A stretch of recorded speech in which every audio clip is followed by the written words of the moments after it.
Greetings, this is Sean Episcopo from ThroughTheNewTestament.com.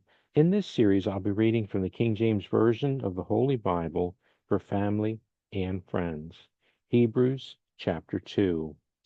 Therefore, we ought to give the more earnest heed to the things which we have heard, lest at any time we should let them slip.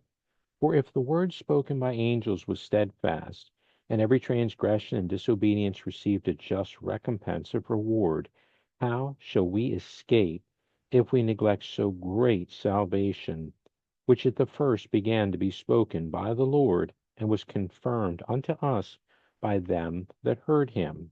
God also bearing them witness, both with signs and wonders, and with diverse miracles and gifts of the Holy Ghost, according to his own will. For unto the angels hath he not put in subjection the world to come, whereof we speak. But one in a certain place testified, saying, What is man, that thou art mindful of him? Or the Son of man, that thou visitest him? Thou madest him a little lower than the angels. Thou crownest him with glory and honor, and didst set him over the works of thy hands. Thou hast put all things in subjection under his feet.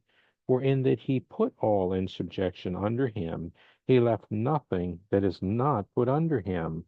But now we see not yet all things put under him, but we see Jesus, who was made a little lower than the angels for the suffering of death, crowned with glory and honor, that he, by the grace of God, should taste death for every man.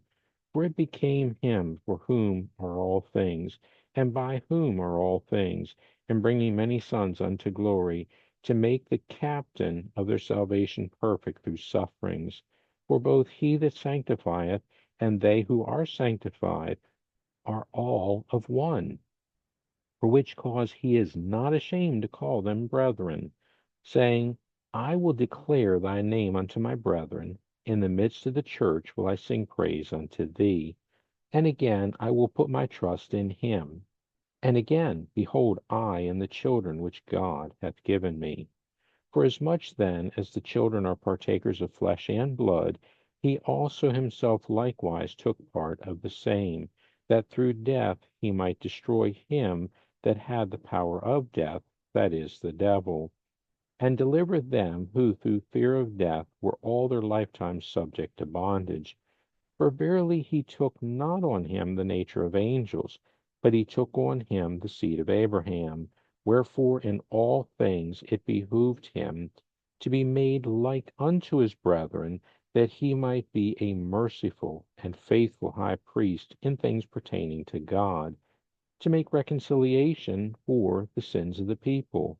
For in that he himself hath suffered being tempted, he is able to succor them that are tempted. Thanks for listening, and God bless.